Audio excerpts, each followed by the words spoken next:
But one of the least discussed topics when it comes to the hostages is the 500 plus Americans still in Gaza that Hamas apparently won't let leave. As with other civilians, they're trying to prevent them from leaving. They want to keep them as human shields, as hostages. We showed you this picture last week from the IDF that appears to show two vehicles blocking one of the evacuation routes as a huge line of cars forms.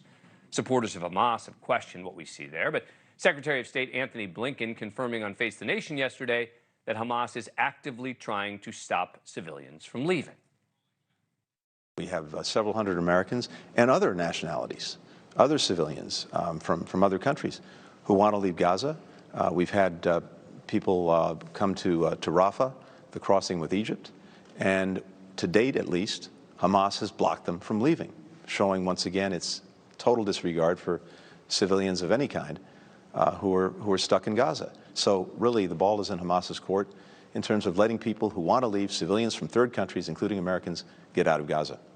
Why aren't more people talking about this? Americans in Gaza not being allowed to leave. If you support the Palestinian civilians, particularly from an American perspective, I would think this would be a really big deal.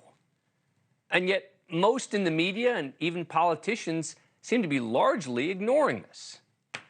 Joining me now is one of the people who has been speaking out forcefully about and for Palestinian civilians, as distinguished from Hamas, Cenk Uygur.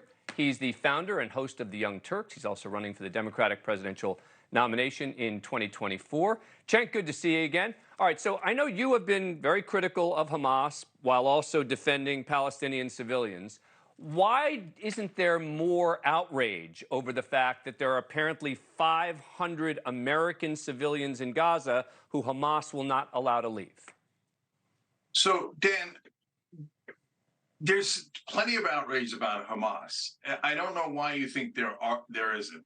Hamas is let's start there. Group. Where have you heard? Okay. I mean, I have not heard a coverage of this 500 almost at all. Yeah, so I have. Okay. And so let's be honest about what's going on. First of all, I'm concerned about those 500 hostages, in essence, hostages that you're talking about. A lot of them are Americans. A lot of them are folks we need to get out for 100 different reasons. But Israel's the one that didn't let them out in the first place. Let's be honest. There's their occupation, and they told Egypt, do not open the Rafah crossing. And so Israel did not let them out for a long, long time. Now Hamas is not letting them out. Now I am consistent, and I think that what Israel was doing was atrocious, and what Hamas is doing is atrocious. Let the people out who need to be let out. And that is wait, wait, problem with the occupation is that no one can leave because they don't control their own borders. The notion that the 500 Americans... Remember, Israel's the one dropping bombs. All right, I'll get to that.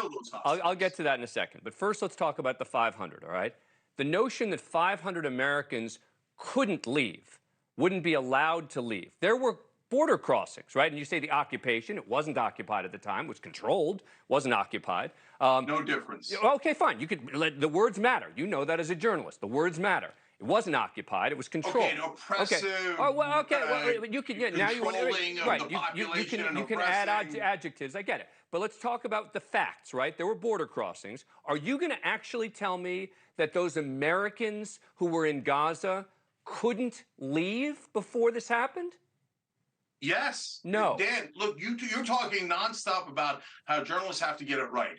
Israel would not allow Egypt to open that crossing for a very long time. I didn't know Israel controlled Egypt. That's news to me. Or you could let the tie out. They just said you are not allowed to open that crossing. I didn't realize that Israel was the one blocking those people from leaving in the beginning. I got no problem with you blaming Hamas, but let's be honest about who started the problem in the first place. To be clear, it was Israel. To be clear, I didn't know that Israel controlled Egypt. That's news to me. You just explained to me. They have an alliance. But you just explained to me. You said Israel ordered Egypt. I didn't know that Egypt took orders from Israel as to what to do with their borders. You know why Egypt wanted the border closed. Why? They didn't want the people from Gaza there. They wouldn't even take Gaza back when it was offered to them in connection with the deal for the Sinai. Thank you for watching. Go to newsnationnow.com to find NewsNation on your cable provider. And don't forget to click the red subscribe button below to get more of NewsNation's fact-driven, unbiased coverage.